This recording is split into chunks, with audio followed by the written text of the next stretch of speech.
in the locker room. As always, Adam Jahns joins us now on your CHGO postgame show. Johnsy, give us a little bit of a scene setter on what that locker room was like. First losing locker room in quite a while. Yeah, well, first things first, it's a very tight locker room, not a lot of room to move and maneuver in there from a player, staff, from an everything standpoint. So very jam packed in there. It was, you could sense the disappointment on the offensive players. Like, that's my biggest takeaway leaving that locker room. Just like everything DeAndre Swift just said there, the red zone is a problem. The Bears can't put the ball into the end zone. Settling for 6 points in the first quarter in which they were dominating, that's not good. It's very disappointing. And then all these penalties, like, these are adding up and up and up. It's a problem for this team now, boys. They can talk about it all they want. I'm not sure what the solution is. There's some form of accountability that comes into play here, but these penalties, they're happening they're in all three phases. They're happening at the wrong times, whether it's a pass interference penalty on third down, whether it's a holding penalty on an awesome punt return down to the one, or it's all these false starts continuing. It's all three phases failing when it comes to penalties. Johnsy, what's your read on the way just the game flipped here? Because early on, the Bears looked like they were going to pull away and be a 3-touchdown winner. Didn't get in the end zone. Obviously, the guys are all talking about how you didn't get touchdowns and then the penalties. But just the way it looked to you, how this game sort of more from the Bears looking to control to really the Ravens kind of winning going away. Carm, like, this Ravens defense got some players back, and they've been better with Roquan Smith and Kyle Hamilton. Of course they are with them on the field. Of course that's going to happen for them. But they still entered this game as one of the worst defenses in the league. They got some momentum with those 2 red zone stops. They did. Let's not sugarcoat it.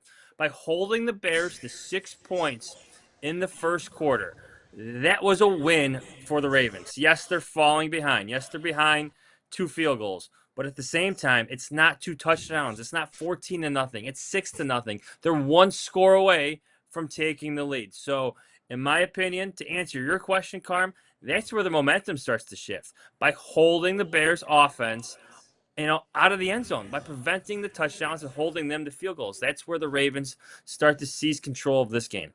Johnsy, the Ben Johnson said at the podium that he's putting it on the leaders of this team to clean up the penalties. Do you agree with that? Because this Bears team is hovering around 10 penalties a game. And from my standpoint, while I understand the players hold a responsibility, that's a coaching issue as well. So I'm just curious where you stand on this, because the penalties have just been a consistent problem from all the way from training camp now all the way into week 8 of the regular season.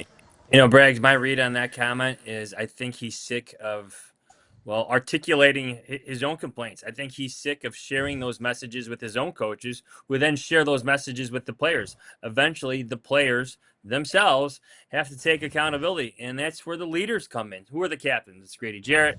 It's Caleb Williams. It's like it's Joe Tooney, Byard, and Cairo. Kevin Byard. I had to look it up too, by the way, as we did that on the show. Like, that's who he's calling out, and whoever else is right up there. Your best players on the team, right? And then you have leaders in the position groups that got to stand out too. Like that's part of the ripple effect and how this has to go down. So I think there's some frustration seeping into Ben Johnson's way of life here. Yes, they've just won 4 games in a row. The takeaways did not travel with them to Baltimore. Obviously, the secondary was shorthanded, but to answer the question about the penalties and leadership, I think Ben Johnson's getting a little PO'd with them adding up every single week. 10 penalties per week. That's what the stat is. That's an insane number of penalties to deal with every single week. And Johnsy, on the offensive side of the ball, Caleb struggled again. Yeah. What do you attribute to that to? Do you think it's more on Caleb, a combination of him and Ben Johnson together, and do you think they have to dumb it down offensively? Let me just paint a picture a little bit, just in terms of the interception that Caleb had, where he had great protection. He's standing in the middle of the end zone. I like the play call. I like that Ben Johnson showed some faith, put some trust in his young quarterback in the situation to throw out of the end zone. But afterwards, it's clear that the quarterback and the head coach saw that play differently. If you watch it, It looks like Caleb locks on to Rome Odunze for a bit, and later after the game, he called it a good read. I don't think Ben Johnson saw it the same way. The way he put it, hold on, I want to get the exact quote right. This is Ben Johnson. Just in my mind, there might have been another option that we could have gotten to. That's how Ben Johnson recalled the interception. And if you watch the replay, obviously Kyle Monanga is releasing out of the backfield, and he's kind of wide open in the flat. So the coach and the quarterback, the play caller and the quarterback weren't on the same page in terms of that interception. Look, you want to give Caleb some time, right? This is a complicated offense with a lot of layers to it. There's a lot going on. He needs that time. This is how players develop. But at the same time, I think we said this early on in training camp. I think some of these ups and downs, these failures that Caleb is going to experience will become a test of Ben Johnson's patience going forward. And I think we're seeing some of that come to fruition right now. Well, especially, right, when you're talking – you were the one that listed off the stats for this Ravens defense, 32nd in the league in this, 30th in that. And so, if you're saying, they've got to find a rhythm, find a groove, and get Caleb's confidence built back up, it should have came against a defense like today, right?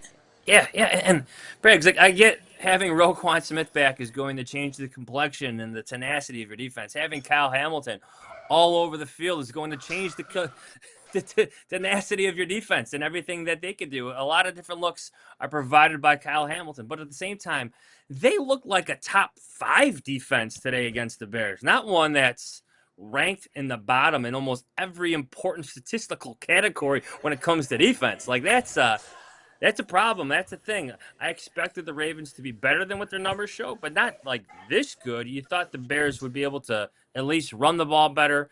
You thought that the play action was working early. It looked great early on in the game, especially in the first quarter. But, yeah, the Ravens seem to have all the answers for whatever the Bears tried to do as this game played out. Jahns, I know you talked to both Rome Odunze and Colston Love, and what you learned from those guys. Yeah, I think it's the same messaging as DeAndre Swift. I think there's a sense of frustration building amongst the offensive players. One, about the lack of touchdowns when they get to the red zone, and two, all of these penalties just keep adding up. And it's pre-snap penalties. Those are beyond frustrating. You're willing to shrug off, play penalties that happen after that, whether it's a hold or whatnot. The pre-snap stuff is a problem for the Bears right now. So the messaging has been the same. The red zone is a problem. These pre-snap penalties, all these penalties are a problem. And I think they're starting to really irk and bother some of the offensive players, especially your key players. And Jahns, on the defensive side of the ball, did you talk to any of the front seven at all? They had some issues with some of those zone reads, keeping contained. Did anyone talk about that in particular? None of the zone read stuff. Grady Jarrett spoke. There was a lot of conversations, Corey, about the gamesmanship played by the Ravens heading into this game. We knew that was a big storyline coming in, just in terms of how the Ravens played, with Lamar Jackson's injury status and all the releases and announcements that came after that. But, guys, the defense lost to a quarterback who had to be activated, signed off the practice squad on Friday. Like, to me, it's everything. And I get he's had some success. He's had some success against the Bears a few years ago. I get that's part of the storyline, but come on. He was on the practice squad just a few days ago, and the Bears just lost to him. So I get the injuries were a factor in the secondary, but you would at least think that they would have the advantage in some capacity in some of these matchups on this field today. There's a little side conversation going out there about Jake Moody with Cairo missing the 58-yard field goal, which seems pretty unfair. But do you think there's any juice to Bears fans freaking out and wanting a kicker with a bigger leg? I think that's just a crazy situation because a lot of things played out wrong on that last possession, the end of the first half. You had the intentional grounding. You had Caleb Williams scrambling for a big gain, which is great, but he's got to get out of bounds. He took some accountability for that. Yes, 58 yards, the percentage goes down. I don't think Ben Johnson was pointing any fingers by any means at Cairo Santos. I think he was happy how the operation unfolded with that entire unit rushing out onto the field to at least have that opportunity to kick that field goal. But I'm willing to bet if they had another timeout and Cairo Santos had time to set himself and take a breath, I bet you he puts more leg onto that kick, onto that ball, and it goes to the uprights. It looked good from my vantage point, which is almost right behind the goalpost where the new press box is, but it was just short. So here, interesting observation though, John Z, because I don't think you're necessarily wrong. I think that would have been a career high for him. But you didn't have to. You didn't have to use the timeout. You could have just taken the 10-second runoff and had 12 seconds and had the timeout in your pocket, and then you run the same exact play. You burn the timeout. Cairo does have more time, and it's not that was an option that they could have gone with. And obviously, Ben Johnson went the other route to save the time and then do what he called the hurricane. Yeah, the hurricane. It's the first time hurricane Caleb drill. Williams and Caleb Williams called it the 911. So they described that play differently, and I'm pretty sure Hightower calls it Toro. So yeah, I don't know, so three names. Whatever, they executed it well. Yeah. Yes, They did. Looked all right. Like I thought it looked good from my vantage point. Obviously, it was obviously short, but you get my point. A lot of things to question on that last possession, on the coach and especially on the quarterback. So that intentional grounding. I mean, have you guys listened to Caleb Williams yet? So that was off a choice route with Colston Loveland, where they obviously weren't on the same page. So I'm sure you'll play Caleb Williams later, but that's how he described how things played out on that crucial, really intentional grounding penalty. He was just not on the same page as his young rookie tight end, and that's going to happen. I get it, but in a moment like that, you need them to be locked in together. You need them to be in sync. So that's interesting, though, because if I can pull this up fast enough, in the moment, our guy JT O'Sullivan from the quarterback school tweeted, "I'd bet a lot of money 84 was supposed to go to the flat hot on what looked like a choice on that last grounding call." So he was all over that. It sounds like so. It does sound like that might have actually been on Colston Loveland instead of Caleb. Right, but this is about reps. This is about making big plays in key moments, and they're just not making them. They're really not. Well, I guess the $1 million question of today is, I mean, we're halfway through the season.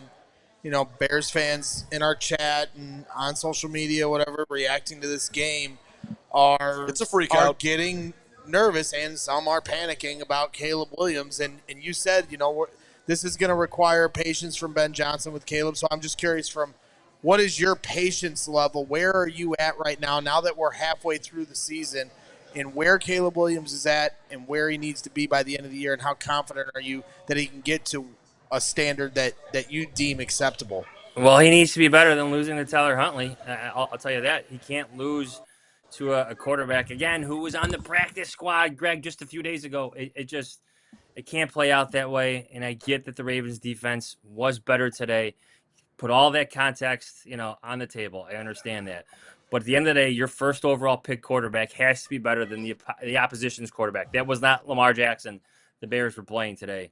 That's what it comes down to. That's where the difference is, in the NFL. The best quarterbacks are consistent. They raise their level of play when needed. And Caleb Williams, he would tell you this himself, needs to be better than he played today against the Baltimore Ravens. His standards are higher than he played today against the Baltimore Ravens. His expectations are higher than he played today against the Baltimore Ravens. So I think we should hold him to that. He's a first overall pick quarterback. He needs to be better than he played here in Baltimore.